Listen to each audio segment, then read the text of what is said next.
Sir, ഈ പാലക്കാട് നടക്കുന്ന സംഭവങ്ങൾ കേൾക്കുമ്പോൾ ഒരു ദുരൂഹതയുണ്ട്.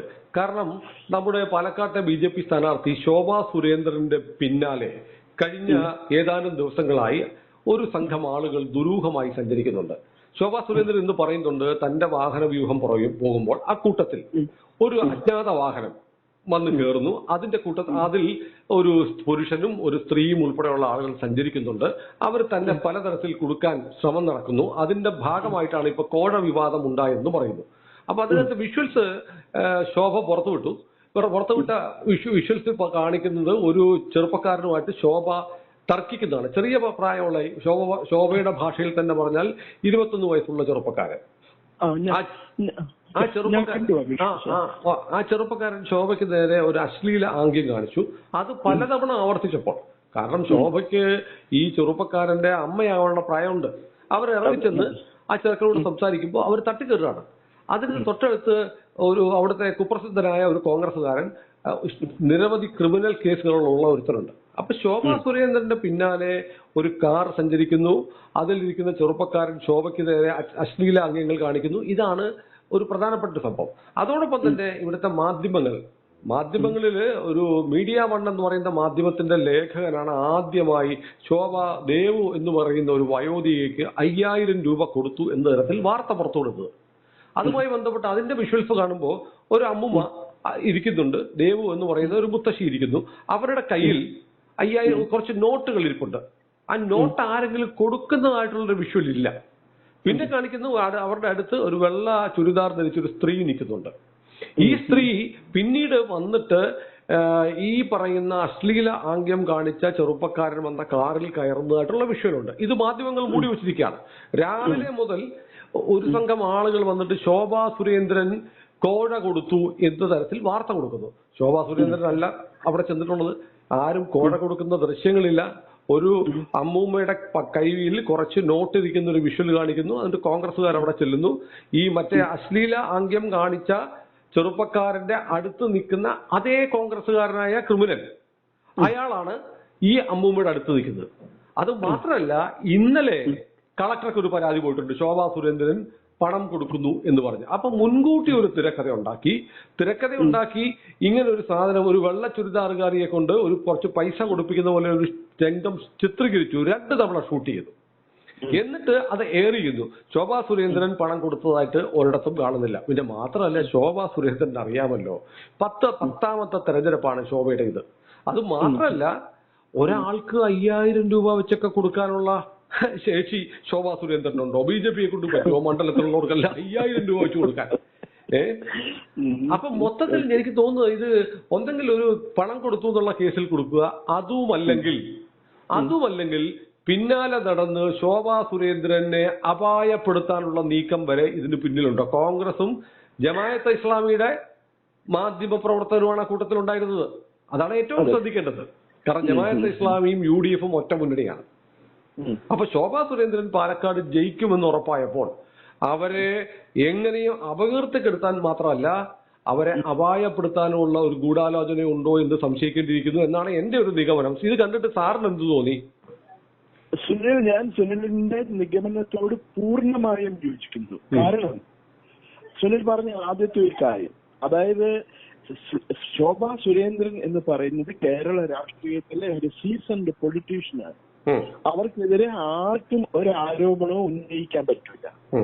അവര് BJP പ്രവർത്തകയാണ്. അവർക്ക് കേന്ദ്രത്തിൽ BJP ഭരിച്ചുകൊണ്ടിരിക്കുന്ന ഈ സമയത്ത് അവർക്ക് അല്ലെങ്കിൽ കഴിഞ്ഞ 10-12 വർഷമായിട്ട് അവർക്ക് എന്തുമാത്രം അഴിമതി നടത്താമായിരുന്നു. അതൊന്നും അവർ ചെയ്തിട്ടില്ല. സത്യത്തിന് നീതിക്ക് വിരുദ്ധമായ ഒരു പ്രവൃത്തിയും ശോഭാ സുരേന്ദ്രൻ ചെയ്തിട്ടില്ല എന്നാണ് ഞാൻ അറിയുന്നത്. കേരളത്തിലെ മുഴുവൻ ജനങ്ങൾക്കും അറിയാതെ ഇമോഷണൽ നമ്മളെപ്പോഴും സംസാരിക്കാറില്ലേ, ശോഭയുടെ ഏറ്റവും വലിയ ദൗർബല്യം എന്ന് വളരെ പെട്ടെന്ന് ഇമോഷണൽ ആയി പോകും ശോഭ. അത് മാത്രമേ ഉള്ളൂ. പിന്നെ വേറൊന്ന്, ഇത് ഈ മീഡിയയുടെ ആക്രമണം, ഈ മുഖാൽ മീഡിയ എന്ന് പറയുന്ന ചാനല് ഇവരെ ആക്രമിക്കാൻ തുടങ്ങിയിട്ട് കാലം കുറയാണ്. നമ്മൾ കുറച്ചു നാൾ മുമ്പ് ഒരു വീഡിയോ ചെയ്തിരുന്നു സുനിൽ.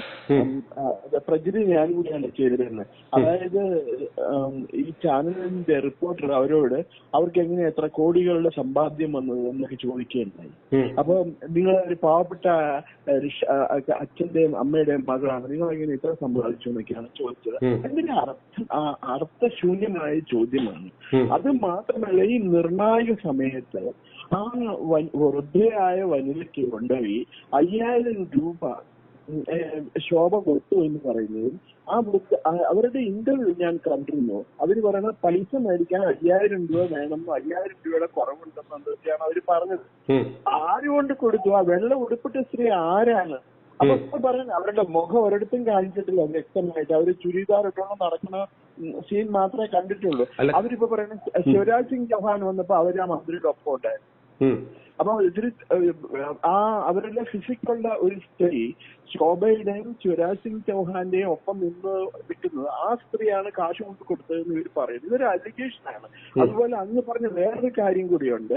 ജില്ലാ കളക്ടർക്ക് പരാതി കിട്ടിയിരിക്കുന്നു ശോഭയെ കുറിച്ച്. ശോഭ പൈസ വിതരണം ചെയ്യുകയാണ്.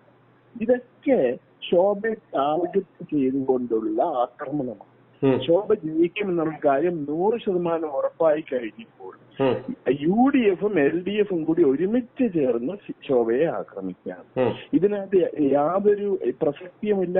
ഇതിനകത്തൊരു അന്വേഷണം നടത്തുകയാണെങ്കിൽ തീർച്ചയായിട്ടും ഈ ആരോപണം ഉന്നയിച്ചവരാണ് കുറ്റവാളികളാണ്. അത് മാത്രമല്ല സാറേ, സ്ഥാനാർത്ഥി ഒരിടത്തും പൈസ കൊടുക്കാത്ത സാഹചര്യത്തിൽ, അങ്ങനെ ഒരു വിഷ്വലോ രേഖയോ തെളിവോ ഒന്നുമില്ലാത്ത സാഹചര്യത്തിൽ ഇത് ഇലക്ഷൻ കേസ് പോലുമായിട്ട് നിൽക്കില്ല.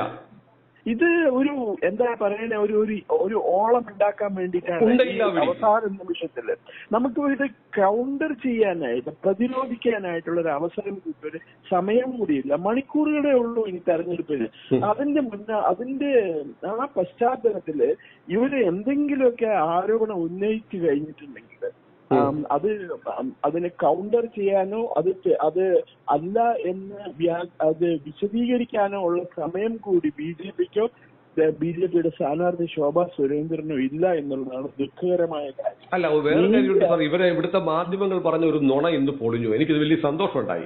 അതായത് ശോഭാ സുരേന്ദ്രൻ അവിടെ മത്സരിക്കുന്നതിൽ ബിജെപിയുടെ ജില്ലാ അധ്യക്ഷനായ പ്രശാന്ത് ശിവന് വലിയ എതിർപ്പുണ്ടെന്ന് പറഞ്ഞ ആദ്യത്തെ ദിവസം ശോഭ ആ മണ്ഡലത്തിൽ സ്ഥാനാർത്ഥിയായ വന്ന ദിവസം തന്നെ ഇവർ ഒരു വ്യാജ വാർത്ത ഉണ്ടാക്കി. ഇന്ന് ശോഭ മാധ്യമങ്ങളോട് സംസാരിക്കുമ്പോൾ ഒരു പോരു കോഴിയെ പോലെ നിന്ന് ശോഭയെ പ്രതിരോധിച്ച് കണ്ടത് പ്രശാന്ത് ശിവനാണ്. പ്രശാന്ത് ശിവനൊക്കെ വളരെ അച്ചടക്കമുള്ള ഒരു എന്താ പറയുക സംഘ പശ്ചാത്തലമുള്ള ഒരു വ്യക്തിയാണ്. അദ്ദേഹം ഒരു നിയമസഭാ അംഗത്വം കിട്ടി, അതിന് കാൻഡിഡേറ്റർ ആയില്ല എന്ന് കരുതി ഇവർക്കെതിരെ വരുന്ന ഒരു മനുഷ്യരും വിശ്വസിക്കില്ല. പിന്നെ എന്താന്ന് വെച്ചാൽ മാർക്സിസ്റ്റുകാർക്കും അല്ലെങ്കിൽ മുക്രിമാർക്കും ഇതുപോലുള്ള സ്റ്റോറി ഉണ്ടാക്കാം. പക്ഷെ ഇതിന് നേതൃത്വം നൽകുന്ന ഈ രമേശ് പിഷാരടി ഇതിന് ഒരിക്കലും സമ്മതിക്കരുതായിരുന്നു.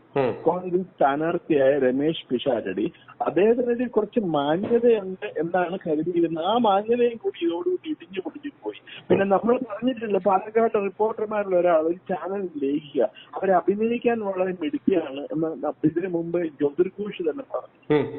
ഇവർക്ക് എന്ത് വേണമെങ്കിൽ കഴിഞ്ഞ ദിവസം ഒരു വാർത്ത കണ്ടില്ലായിരുന്നോ? ഈ നമ്മളുടെ വട്ടിയൂർക്കാവിൽ മത്സരിക്കുന്ന ശ്രീരേഖ മന്ത്രി ജയശങ്കർ ഓൺലൈനിലൊന്ന് ഇവരുടെ പേര് പറയാതിരുന്ന ഇവരെ ഇറങ്ങിപ്പോയി വ്യാജ വാർത്ത ഉണ്ടാക്കി. യഥാർത്ഥത്തിൽ നടന്ന എന്താ, ഈ ശ്രീരേഖ മാസങ്ങളോ അല്ലെങ്കിൽ വർഷങ്ങളോ ആയിട്ട് കാണാതിരുന്നിരുന്ന ഏതാനും വ്യക്തികൾ ആ വേദിയുടെ മുൻവശത്തെ കസേരയിൽ വന്നിരിക്കുന്നുണ്ടായിരുന്നു. അവരെ കണ്ടപ്പോ അവരെ ഗ്രീറ്റ് ചെയ്യാനായിട്ടാണ് ശ്രീരേഖ ഇറങ്ങിപ്പോയത്. അത് കഴിഞ്ഞ് തിരിച്ചു വരികയും ചെയ്തു. പക്ഷേ വാർത്ത വന്നത് എങ്ങനെയാണെന്ന് പ്രതിഷേധിച്ചിറങ്ങിപ്പോയി. അതെ, ജയശങ്കർ പ്രസംഗിക്കുകയല്ലായിരുന്നു സാർ, വീഡിയോ കോൺഫറൻസിലാണ് വന്നിരുന്നത്. അതെ, അത് ഓൺലൈനിന്റെ അതെ.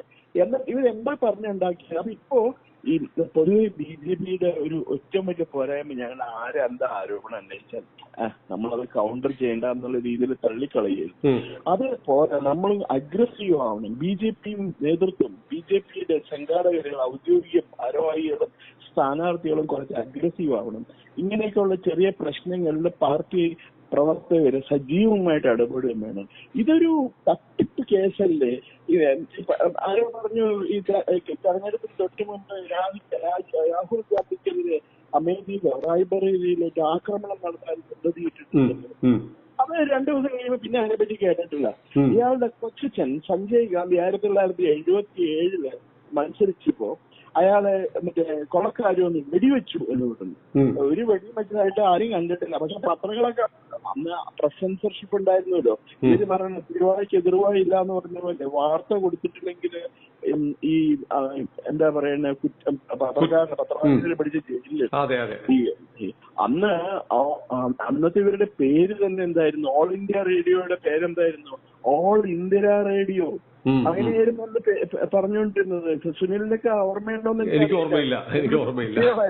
ജനിച്ചിട്ടുണ്ടോന്ന് കൂടി സംശയമാണ്. ഞാൻ ഈ പ്രായമായത് കാരണം ഇതൊക്കെ ഓർത്തിരിക്കും.